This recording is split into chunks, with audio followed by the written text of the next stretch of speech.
Après avoir déjoué les pronostics lors du scrutin de décembre dernier, l'Alliance Les Pep veut très vite enchaîner avec une autre joute, histoire de battre le fer tant qu'il est chaud. Ces élections municipales ne devaient avoir lieu qu'en 2018, mais le 1er mai, Sohanero Jagnet annonce que les élections municipales seront anticipées. Élections municipales pour allier les 7 ans. Rite pour sortir le 4 mai et nomination day le 23 mai. Visiblement, l'Alliance Les Pep veut surfer sur la vague du succès.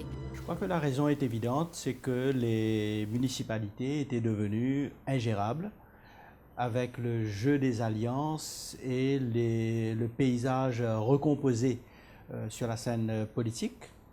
Il était impossible de dégager une majorité dans les villes et chacun sait que les villes étaient devenues, les mairies du moins, étaient devenues des bazars ingérables. Forte de ses promesses réalisées, l'Alliance Les Pep s'attend-elle donc à une victoire facile? Non, certainement, aucune élection n'est facile pour quiconque. Il y aura un match. C'est un peu dommage d'ailleurs que le Parti travailliste ne soit pas présent. Ça aurait été une situation inédite où on aurait pu mesurer les forces respectives des trois grands partis de Maurice. En cas de victoire, je n'ai aucun doute que l'Alliance Les Pep va raidir la ligne parce qu'elle pourrait considérer qu'elle a reçu un chèque en blanc de l'électorat.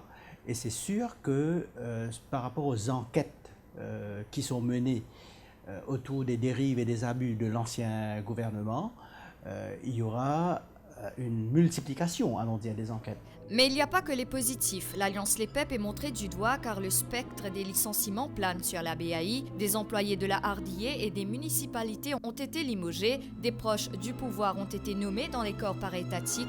La transparence promise n'est pas toujours de rigueur.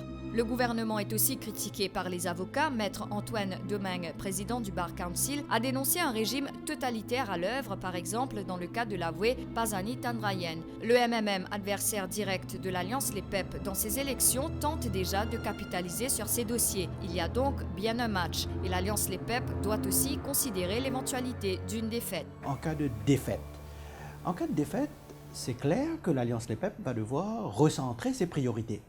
Donc, plutôt que de livrer combat sur le terrain politique et politicien, moi je pense que le gouvernement va devoir recentrer ses priorités donc et revoir ses projets de réforme et ses projets économiques pour le pays.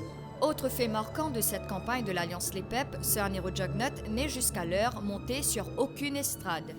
J'imagine, je spécule, que si le Premier ministre avait ressenti une difficulté de ses troupes sur le terrain, il aurait certainement manifesté sa présence.